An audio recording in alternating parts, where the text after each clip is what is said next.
Beliau satu-satunya wanita yang mendapatkan salam langsung daripada Allah Subhanahu wa taala. Kenapa demikian? Beliau wanita yang sangat istimewa.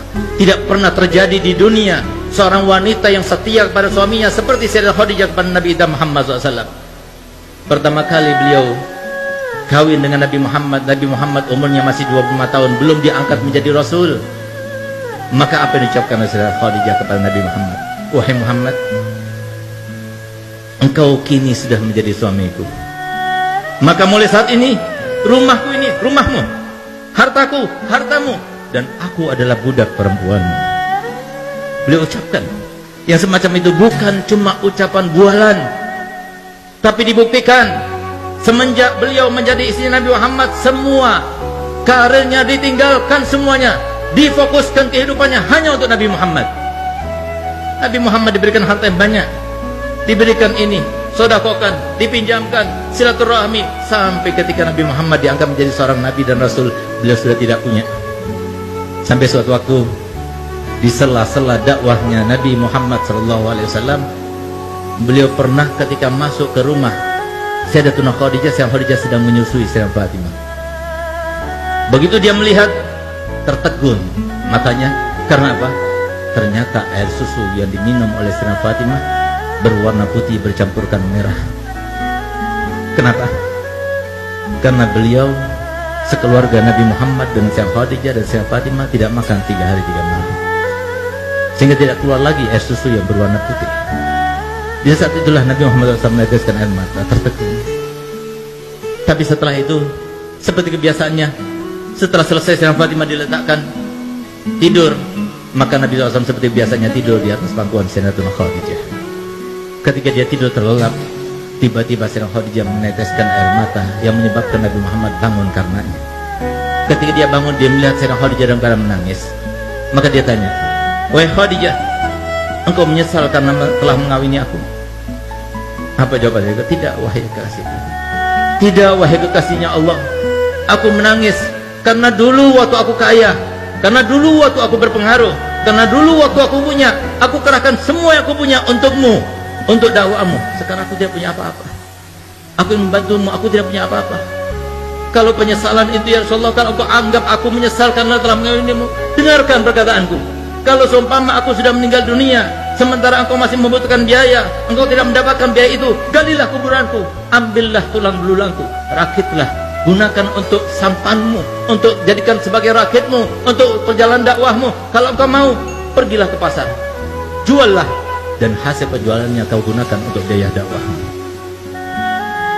Sayyidah Khadijah bukan cuma bualan saja. Sampai detik-detik akhir umurnya, ketika beliau dalam keadaan sakaratul maut, yang bahkan beliau tersenyum pun sudah tidak bisa, yang dengan kesaksian Nabi Muhammad dan sumpahnya Nabi Muhammad, "Demi Allah, seumur hidupku aku tidak pernah melihat Sayyidah Khadijah melakukan suatu tindakan, mengucapkan suatu ucapan yang membuat hatiku risau dan galau karenanya. Demi Allah, aku tidak pernah menginginkan sesuatu untuk dilakukan oleh Sayyidah Khadijah kecuali sebelum aku utarakan, beliau sudah melakukannya untukku." Beliaulah ketika beliau dalam keadaan menanggung rasa sakit yang luar biasa ketika sakaratul maut, maka beliau meneteskan air mata di depan Sayyidatuna Fatimah dan Sayyidatuna Ummu Kulsum yang hanya berduaan yang menjaganya Sayyidah Khadijah.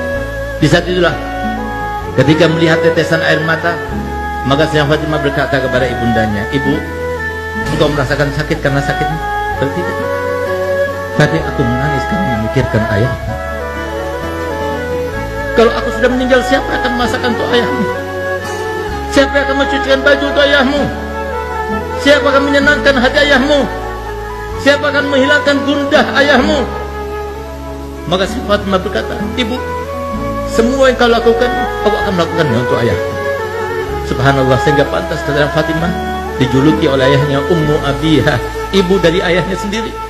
Setelah Sayyidah Khadijah meninggal dunia, semua yang dilakukan oleh Sayyidah Khadijah, semuanya dilakukan oleh Sayyidah Fatimah. Subhanallah, di saat-saat beliau sedang berkeluh kesah semacam itu, tiba-tiba terdengar suara ketukan yang sangat halus, tidak keras, tidak mengagetkan mereka.